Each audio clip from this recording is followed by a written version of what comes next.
Hello, Young Change. Welcome back to Chit Chat Youth, the podcast of Young Generation Talk.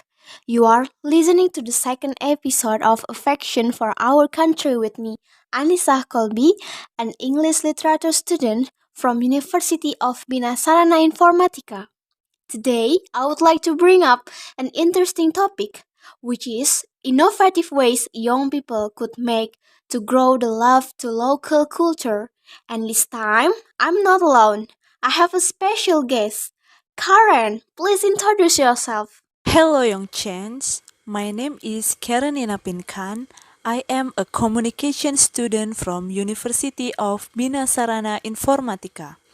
Thank you for having me on this podcast. Most welcome, Karen. I know you have your own eagerness towards this kind of topic. Well, it always makes me happy to understand the need of our culture, especially for people as young as us. Not of people understand or even like the culture that we have. That's true. But you know that our generations often have much more interest in Western culture or K-pop. So it's not easy to persuade them to understand how beautiful the culture that we have is. I am aware of that. And one of the things that makes me sad because I am from the Javanese region is that the Javanese language is on the verge of extinction because in recent years the younger generation has seemed to abandon it. You got a point there. I've read an article too from University of 11 Maret regarding the existing Javanese language in this generation. Dr. Joko, the head of the Java Language Education Study Program there, said that currently the use of the Javanese language, especially Javanese manners and Kramanggil, is concerning. Based on his observation, it's rare for people to use Javanese, even with local friends, where this often happens when overseas. In addition, it found vocabulary from other languages that seemed to be forced into Javanese. In fact, in Javanese, the word actually exists, right? Yes, as Javanese person, that is what makes me sad. Additionally, the need to learn Java is almost instinct because the Javanese language is no longer widely used among youth and children. Additionally, they no longer desire to learn it since they consider it to be difficult. Because of this, many young people today prefer using Indonesia over Javanese, which is not bad. This is a result of both parents not educating their kids about the Javanese language. Many millennial kids today believe that Javanese is an old or outdated language. To some extent, I agree with you. However, not only due to the lack of education from parents about Javanese, but also due to government policies or formal education, where local language subjects are just a local charge. So, in learning this local language, students are less serious. Hence, on the education side of the school, the preservation of the Javanese language is inadequate. Oh, you are absolutely true. So, it's really important for all the people to preserve the Javanese language, be it parents, young generation, and even the government too. Everybody has to do it. Yes, and we also have to remind everyone that learning Javanese is not only about its language, but also its characters, its traditional art, its manner, and so on. And learning Javanese is not difficult and outdated. It's fun because you will have to know an emotional fact when learning it. It's not only limited to Javanese but also our other local cultures as well. And now, how to preserve it and promote it to young generations? Well, some young change might feel like this. I love local culture and I care about it. But people nowadays seem to pretend not to hear what we are concerned about local culture, right? So, starting with yourself is the best method to preserve it. Get yourself to love the local culture first and grow that love more by knowing which suku you are and how well you know the region you live in.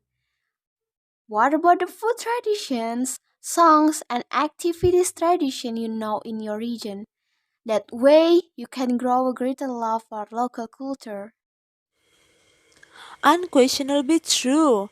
And if young chance is unsure of how to spread local culture to those who are unaware that there are many different local culture, all of which should be preserved since they are all wonderful.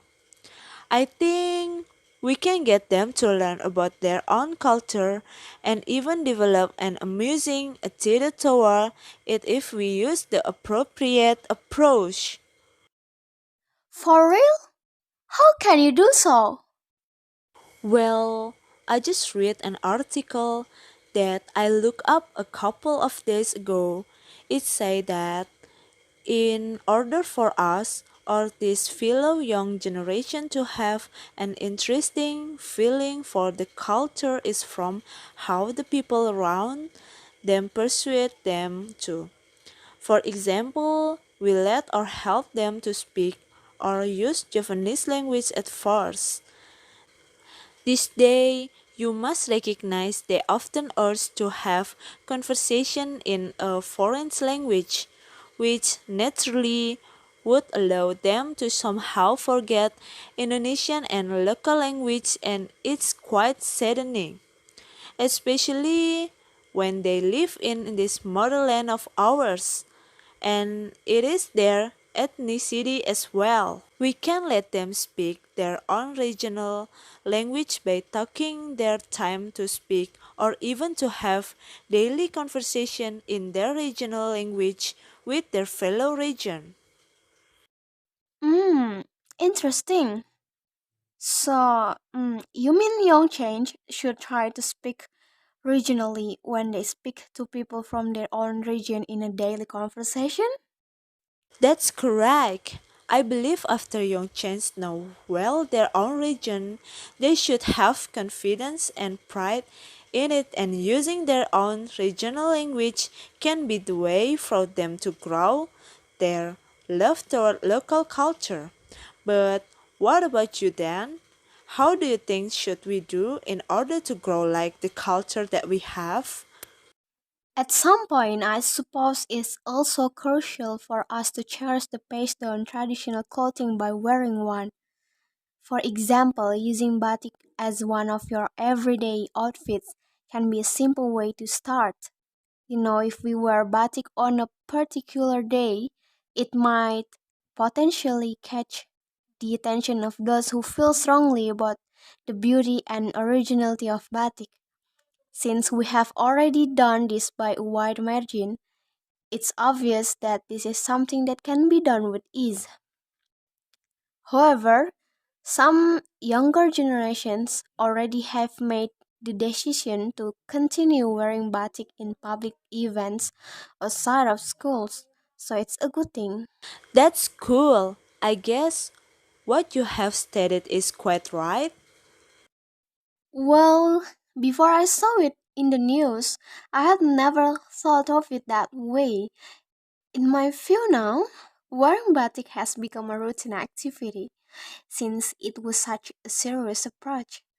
I suppose I'm quite liking it after that. However, how about aspects of culture like music or even dances? Don't you think that people don't develop ties to those kind of things overnight? Great! This strategy might work for even held at school or college where the audience is primarily made up of younger generation. They will be able to see some of the cultural performance we have as part of even general performance if we sneak in a few of them. They might have a glimmer of a nation of how fascinating certain aspect of our culture might be, or because today you prefer it is way more. We might create certain trends and challenge younger generation might become more aware of the and grow love for local culture by creating some trends or challenge concerning. TikTok can serve a venue for its promotion. You are absolutely true. Instead of educating them using the old ways to make them love local culture by listening to the histories of many local cultures, or even worse, reading them, I could picture it in my head that if we use it that way, most young generations must be bored. Probably some of them would yell, "Stop beating around the bush!" And instead they would ask us, "What's this all about?" That's why, how about making it an interesting thing to learn? Like, use animation when you want to promote it to young generations in order to make them grow to love and awareness of our local culture? By the way, do you know Webtoon that is? That is, what is that? It's a webtoon fantasy romance generated from history. The creator of this webtoon offers historical data at the end of each episode so that everyone can at least gain a basic understanding of history, even though the story isn't entirely based on it. Wow, that's awesome. I must read it later. Yes, you should. Anyway, Young Change, it doesn't feel like our unity today is coming to an end now. And thank you, Karen, for sharing with us tonight. Do you have any messages left for Young Change? Well, I would like to add some ways to preserve our local culture for all young chants. The first one is learn the local culture. Second one is taking part in cultural activity. For example, you can join as a participant and participate in doing the culture or watching people to do culture. Third is teach culture to others because the more people know the local culture, the more the tradition will be maintained. 4. Introducing culture to the international world. The method is quite easy. All you have to do is share your local cultural portrait or video on social media. You can make it a trend of challenge or even use animation to make it interesting. People both from within the country or abroad can see the culture you upload and know that culture as your local culture. And the last is not influenced by foreign culture. In the era of globalization, you can easily find foreign culture in Indonesia. When this happens, don't be easily influenced and make foreign culture into your daily life, but instead make your local culture your daily life. Alright, thank you once again for Karen, and thank you for all Young Change who have listened our podcast. Before I wrap up this podcast, I want to convey a message to Young Change that it's okay to like foreign cultures. It's fine if you are interested in learning about their cultures, but don't let this our local culture extinct even more. It's time to show our pride in Indonesian local culture by preserving them as a form of affection for Indonesian culture. And if Young Change has a different opinion on innovative ways young people could make to grow the love to local culture, you can express it in the post that we've prepared on our Instagram and Twitter accounts, chitchat_youth. See you next Friday at 8 p.m. for the next episode. Bye bye.